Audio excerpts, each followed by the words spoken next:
What's up, you guys? My name is Justin, and you're watching Know the People, where you can get to know me, Justin Fomba. We're going to be talking about all the things that I do in my personal life, my beliefs, and what I like to talk about in my podcast, the Justin Fomba podcast.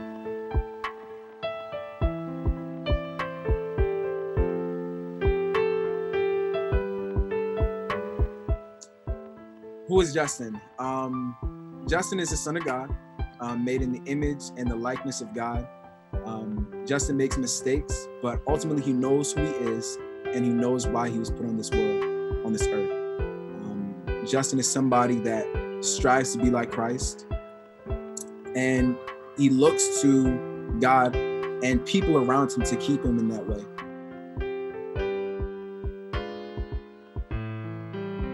Maryland is interesting. I was born in Massachusetts, but I moved a lot. When I moved to Maryland, I think it was so interesting because I've never seen so many Black people, literally. So I came down to Maryland when I was, I think, in the 4th grade. And in the 4th grade, I was just like blown away because there were so many kids that looked like me. And in Massachusetts, it just wasn't like that. So growing in Maryland definitely gave me tough skin because people love to joke, they love to make fun of you. And that was just funny to me. That was just absolutely funny to me. But when I was there, I was like, yo, why are they always making fun of people? Why are they always making fun of me? So I came to school, I had my Shaqs on. You know, I didn't know anything about shoe game, anything like that. So I just wore what my mom bought. And to my mom, she was like, yo, these shoes don't look like anything different from what you see in Foot Locker. I didn't even know what a Foot Locker was. But I think when I came to Maryland, I discovered Black people. And I've never been around that many Black people. My high school was 98% Black. So I think, you know, really just immersing myself in the culture was a big part of my experience in Maryland. Overall, I think what it did was teach me more about Black culture, but I also was advantaged, I believe, because I was able to contrast that with where I was before in Massachusetts, which was super interesting too. So yeah.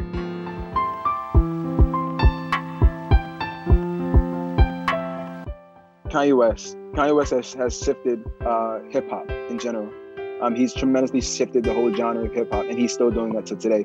Drake, what he's really good at, he's really good at capitalizing different sects or subsets of hip hop, subsets of rap, and bringing them to the mainstream. And because he does that so well, we keep him in our eyes. I think he moves rap forward in the way that he brings people into hip hop.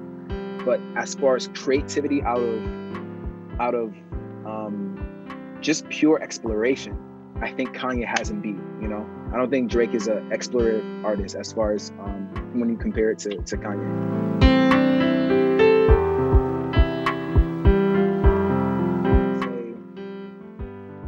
Living a life that is fruitful, not only in this life, but in the life to come too.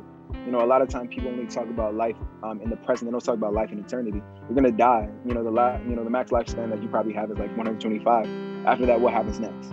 So I think living an amazing life would be living a life that is fruitful, living a life that shows people the love of God, changing lives, and ultimately doing God's work so that you have an amazing time in eternity. You know, that's true success, because all this stuff is gonna fade away, man. You know.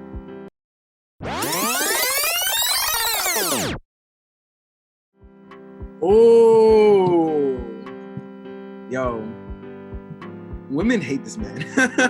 A lot of women I know do not like this man. I think that there's a lot of confusion, and a lot of people are having issues when it comes to dating, specifically women. He addresses one problem that I see myself, where it's women, they want a man that is highly successful. He spoke about in one of his podcasts. He was like 6 figures, 6-pack, 6 figures, 6-pack, and 6 feet, right?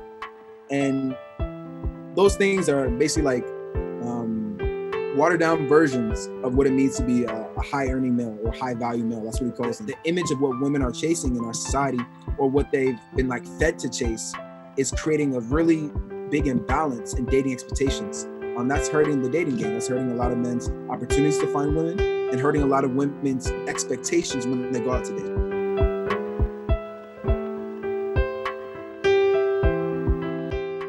Five years. I'm turning 25 on Saturday, So 5 years from 25, I'll be 30. 30. It's like mine. At 30 years old, Justin will either be engaged, married, or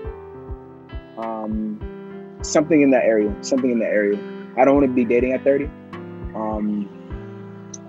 Justin will have real estate assets, and he will have a business, and he will have a healthy, growing ministry.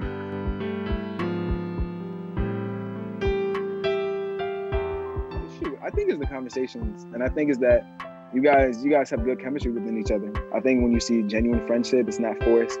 It's easy to connect with that. You know, like, for example, I'll be watching like an interview that you guys do, and the chemistry between y'all be like, oh, that's something I would laugh at too. That brings me closer to you guys, even though I'm not like in it. You see what I'm saying?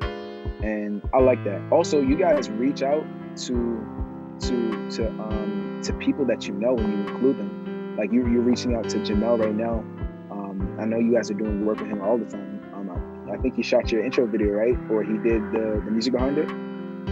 Yeah, stuff like that is great, you know. It's like that collaboration. You know, I got a podcast, you guys got a podcast too. So coming together like this is great, because it's like giving me new ideas for what I want to do, you know. So I love those things. I love those things about Timpin Salone.